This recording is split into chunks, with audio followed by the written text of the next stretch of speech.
You know the routine. Every single morning, millions of us wake up and follow the exact same script. We get in our cars, we sit in gridlocked traffic, commute to the office, pay our bills, and then try desperately to save whatever little money might be left over at the end of the month. The overwhelming hope here is that eventually all of this exhausting effort is going to lead to financial freedom. For generations, we've called this the traditional American dream, right? Work hard, get a good, secure job, buy that nice house in the suburbs, and someday you can retire peacefully. But as we're going to see in today's explainer, beneath the surface, that perfect plan is fundamentally broken. Today, we are decoding the invisible systems that keep everyday hardworking people running on a perpetual treadmill. But here's the really uncomfortable truth. For millions of families, that dream never actually becomes a reality. And you know what the most frustrating part of all this is? It has absolutely nothing to do with a lack of effort. In fact, most middle-class people put in grueling, back-breaking hours. They often work much harder and sacrifice way more of their personal time than the wealthy individuals sitting far above them on the corporate ladder. The exhaustion you feel is real. So look, if hard work alone was the ultimate key to wealth, the middle class would be absolutely thriving right now. But instead, the gap between the rich and the rest of the world just keeps getting wider and wider every single year. Which leads us to this fascinating, honestly kind of cruel paradox. Why on earth do people pulling in $60, $80, or even well over $100,000 a year still struggle to build actual generational wealth? Well, the answer isn't hidden in your salary. It isn't about your raw intelligence, and it definitely isn't about some lottery-level luck. The real answer lies in an invisible architecture of society, along with these deeply ingrained psychological traps that quietly reward one way of thinking while relentlessly punishing another. We're going to untangle those hidden patterns today to reveal what actually separates those who build wealth from those who merely survive. The trap starts with a massive, foundational myth of modern finance. Most people falsely believe that earning a higher salary automatically equals a richer life. It's that traditional, culturally enforced thinking, right? If I just get that one promotion, or if I can just pick up a few more overtime shifts, I'll finally cross the finish line into wealth. And so people push themselves right to the brink of total burnout. They leap from job to job, and when that bigger paycheck finally hits the bank account, they feel this really great but fleeting moment of victory. But then, a silent phenomenon takes over. Just look at what actually happens when that new money comes in. As your income goes up, your expenses rise right alongside it in perfect, synchronized lockstep. That hard-earned raise, it instantly vanishes. It literally disappears into a slightly larger apartment, a newer car with a heavier lease, maybe some luxury vacations, higher-end restaurants, and just generally inflated monthly bills. The margin between what you earn and what you spend remains razor thin. At the end of the month, despite earning significantly more money on paper, you're left absolutely no wealthier than you were a decade prior. Your actual net worth remains completely flat. In the financial world, we actually have a name for this condition. It's called lifestyle inflation. It's this invisible trap where a raise in income simply creates a new, much more expensive lifestyle, instead of generating any real new wealth. People caught in this cycle are constantly buying upgrades instead of acquiring assets. And the profound tragedy of lifestyle inflation is that it feels completely justified in the moment. I mean, you worked late nights for that money, so you tell yourself you deserve a reward. But with every unnecessary upgrade, the finish line of true financial freedom gets pushed further and further out of reach. Think about two professionals making the exact same six-figure salary. The earner on one side is what we'll call the upgrader. They funnel every single extra dollar they make into elevating their lifestyle, which means they remain entirely dependent on their next paycheck just to keep the lights on. Now, the earner on the other side is the investor. They quietly channel their extra money into index funds, small businesses, or appreciating real estate. 10 years later, their salaries might still be completely identical, but their actual net worths, they are worlds apart. Wealth is not determined by how much you earn. It is entirely determined by what your money does after you earn it. The psychology keeping so many of us stuck here is terrifyingly simple. When you break down the finances of the average earner, the metric for real wealth, the money that is actually kept and invested, it sits at exactly 0%.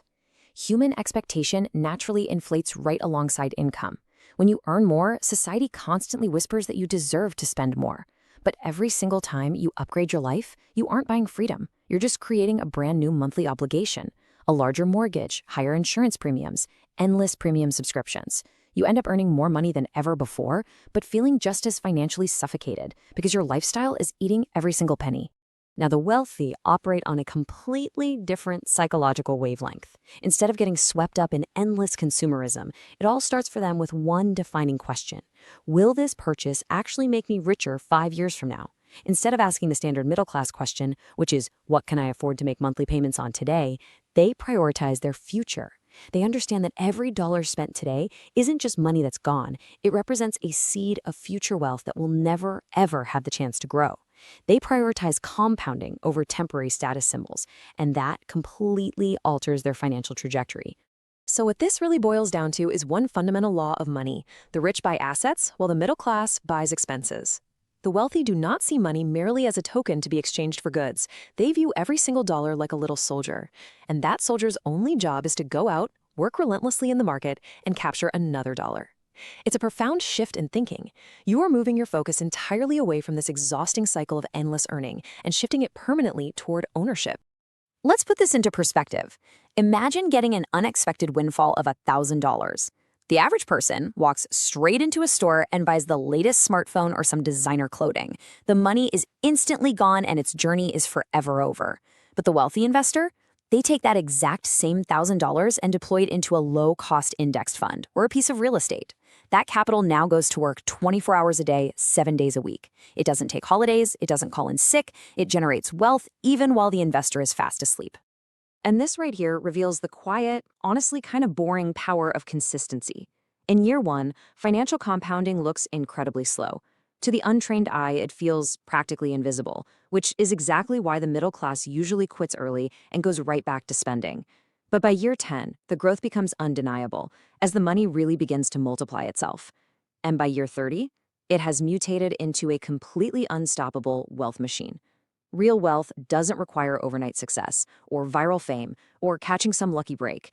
It just requires you to stay in the game and let time do all the heavy lifting. So what does this all mean for us? If the middle class is trapped by spending and the wealthy are liberated by ownership, how does an ordinary person actually bridge that enormous gap? How do you escape the trap once you realize you're stuck in it? Well, the incredible revelation here is that you don't need to build a billion-dollar tech company. You don't need some massive inheritance. You simply need to adopt an entirely new set of financial blueprints and begin executing a few incredibly simple, yet totally transformative financial habits. The escape plan requires a radical reversal of how you handle a paycheck. Step 1 is the absolute cornerstone. Invest first. The masses pay their bills, buy their groceries, go out on the weekends, and then they attempt to save whatever scraps happen to be left over at the end of the month. The wealthy flip this entirely. They invest first and then force their lifestyle to fit what remains. It sounds like a minor, almost trivial shift, but over decades, paying your future self before you pay a single corporation completely rewires your financial destiny. Step 2 is knowing exactly what you are buying.